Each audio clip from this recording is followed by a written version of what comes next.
kept thinking the Democrats and Republicans, well, the Democrats last year tried over and over again to pass spending bills that originated in the Senate. Totally illegal, totally against the Constitution, but they've tried to do it. And in some cases, they've gotten bills through that were spending bills out of the Senate.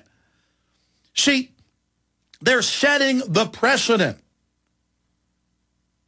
When goon cops who are in a brainwashed system themselves in the Overton window, who've been conditioned and trained to accept all of this, when they come up, or even security guards, it's happened to my crew and myself.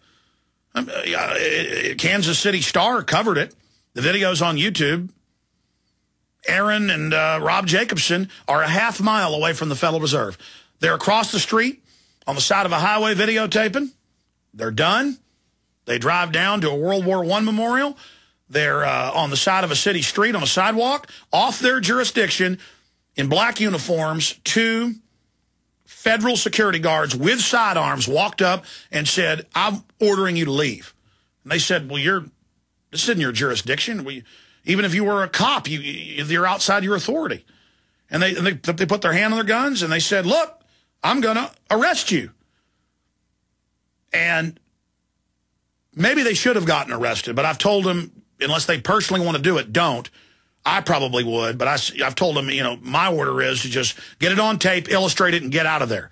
And when they said, "Okay, we'll go," the man and woman security guards literally looked like Satan. You could see them. It looked like Emperor Palpatine when he does something evil. He'll crimp his lips with pleasure and go, It's just, And I saw the cops do that in Austin when my guys were on a city road on the back of the airport videotaping people going through with just a swipe card to illustrate how it's all a fraud with security. Same thing they rated the pilot for showing how it's a fraud.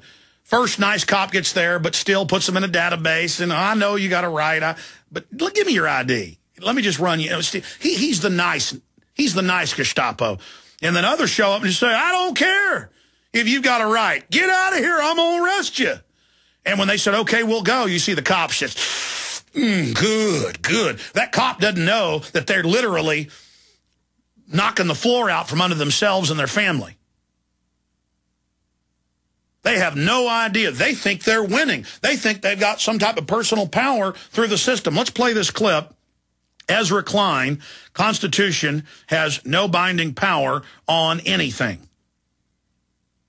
And again, they say this over and over again.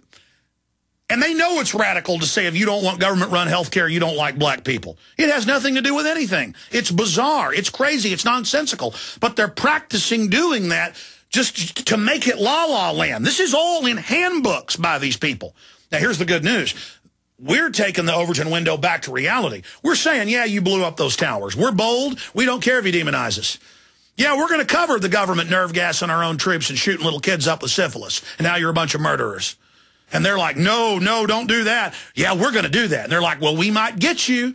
We'll just death threat your wife and surveil you and call you up and let you know we're watching you and tell you stuff that proves we're the government. And we'll have guys assault you in a parking lot. And we'll have military threaten you. And you know what? When you finally just say, "I don't care, do whatever you're going to do," they don't know how to deal with that.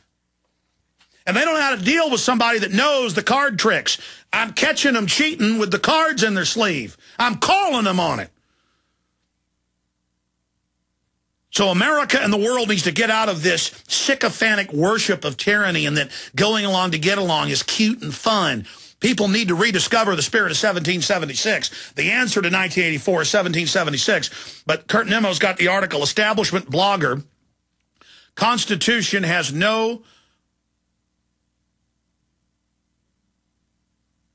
Yeah, Kurt needs to change that headline immediately. I know Kurt writes a lot of stories every day, and he's a Washington Post writer and an analyst for MSNBC. We need to change that headline to MSNBC analyst, Constitution has no binding power. We don't have editors here because we're working so fast and so hard, and there's a hole that the Watsons have, Aaron has, Kurt has. I have it too. That they think a spell checker is an editor, and it's not. And the mistake that happens every day in almost every article is words, other words, because they think the spell checker is going to catch it. But if they have another word that's spelled correctly, it's not. But that's got to be the granddaddy of them right there. And if it's embarrassing to talk about it, hell, it's embarrassing everybody seeing it. So I just got to say, we need to get that changed. I know I'm evil. I'm bad. But it has no bidding power on anything. I want the headline, like I said this morning when I sent it over, to be MSNBC analyst. Constitution has no binding power on anything. Maybe Kurt thinks it says bidding. I don't know. Okay. Let's go ahead and play the video clip. Here is Ezra Klein. Constitution has no binding power on anything. Let's go ahead and roll it. The Constitution, that's what Republicans want to do in the new Congress. In the last year, the 223-year-old document has been getting a whole lot of lip service. So when the 112th Congress is sworn in next week, expect to hear a lot more about it because the Constitution is at the center of 3 coming congressional battles. And we love wonkery mixed up with politics, so we're bringing our favorite wonk into the discussion to tee up some of the fights ahead. MSNBC contributor Ezra Wonk Klein is a staff writer for the Washington Post and joins us now. Ezra, good to see you. Thanks so much. Nora. You heard all the different politicians talking about the Constitution. Well, this is what's going to happen. When Republicans take over next week, they're going to do something that apparently has never been done in the 221-year history of the House of Representatives. They are going to read the Constitution aloud. Is this a gimmick? Yes, it's a gimmick. I mean, you could say 2 things about it. One is that it has no binding power on anything. And the issue of the Constitution is not that people don't read the text and think they're following. The issue of the Constitution is that the text is confusing because it was written more than 100 years ago. And what people believe it says differs from person to person and differs depending on what they want to get done. So I wouldn't expect too much coming out of this.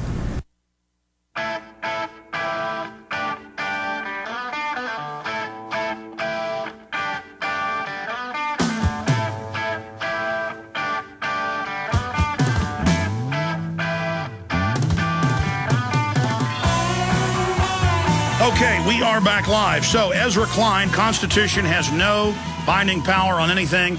The article up at Infowars.com, MSNBC analyst, Constitution has no binding power on anything. Good article by Kurt Nimmo up there if you want to see that. But this is their ongoing drumbeat. Now, what else do we see with this lawlessness?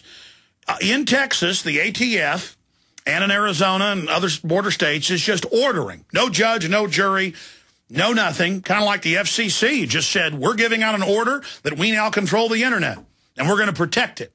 And then they announce it's net neutrality, but actually it allows companies to start restricting what you can do, where you can visit and give preferential treatment to certain websites.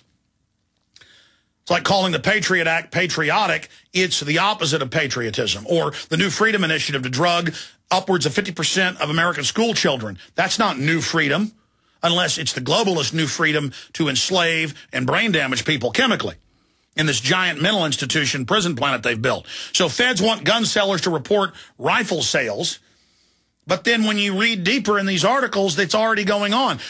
Just like earlier this year, it was in Bloomberg that federal regulators are ordering private pension fund managers to, quote, invest in failed banks.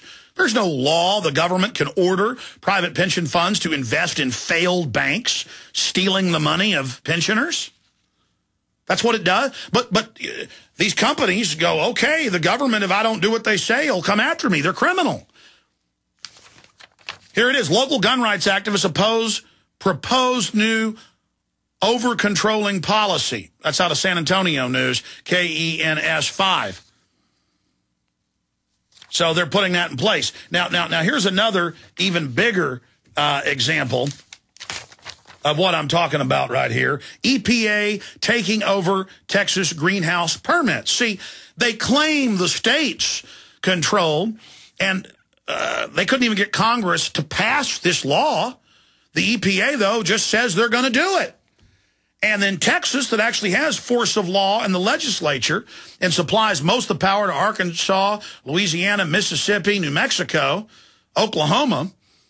Oh, we're the biggest greenhouse criminals. Why we've got power plants supplying power. China builds a couple new ones every week. We only get a couple a year. We're not allowed to have power plants. And the Environmental Protection Agency has waddled into the fray and is told Texas and told the governor and told the attorney general that we don't care what you say and what you do. We're taking over. Kind of like 2 years ago, happened twice 2 years ago, the parliament in Canada said, we're going to remove the prime minister.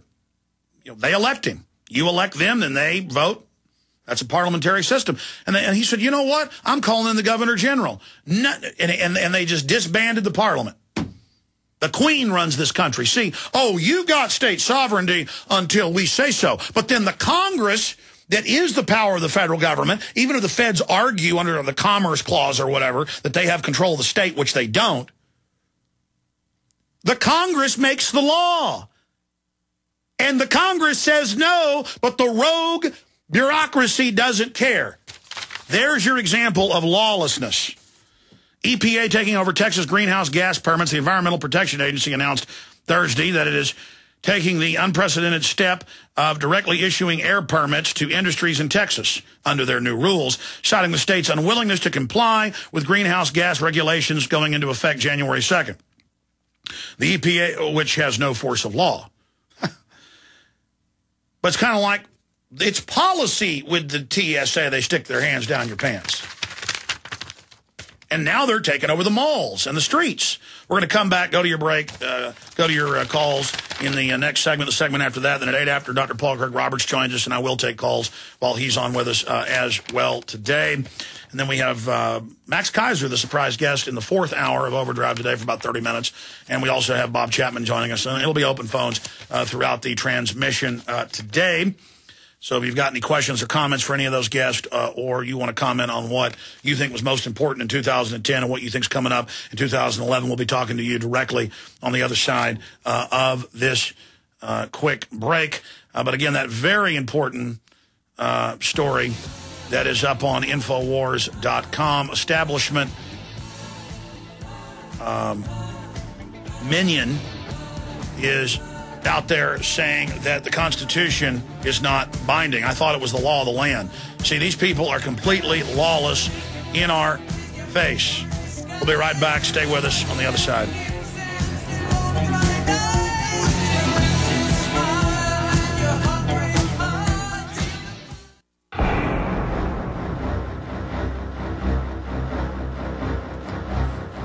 Okay, let's go to your calls. I just want to make the final point that when people like Ezra Klein of the Washington Post and MSNBC analyst get up on television and say, the Constitution, it's terrible, it doesn't matter, it's not binding.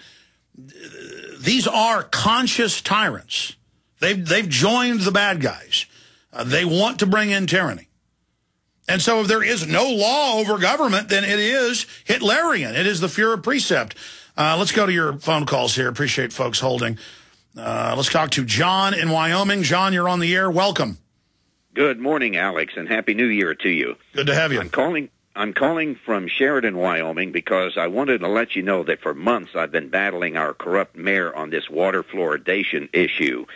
And on December 20th, he and a couple of his cronies voted to implement water fluoridation. And, of course, attached to that is the promise of a federal grant between $4 million and $8 million. Oh, that's because the feds care that your teeth be healthy. Again, when they're not nerve-gassing foster children or troops or hiring Nazis or funding communists, they come on, John, they care, man. So what they're doing is they're using the as a pretext for this $4 to $8 million grant to treat against cryptosporidium in the water, and then also to implement water fluoridation.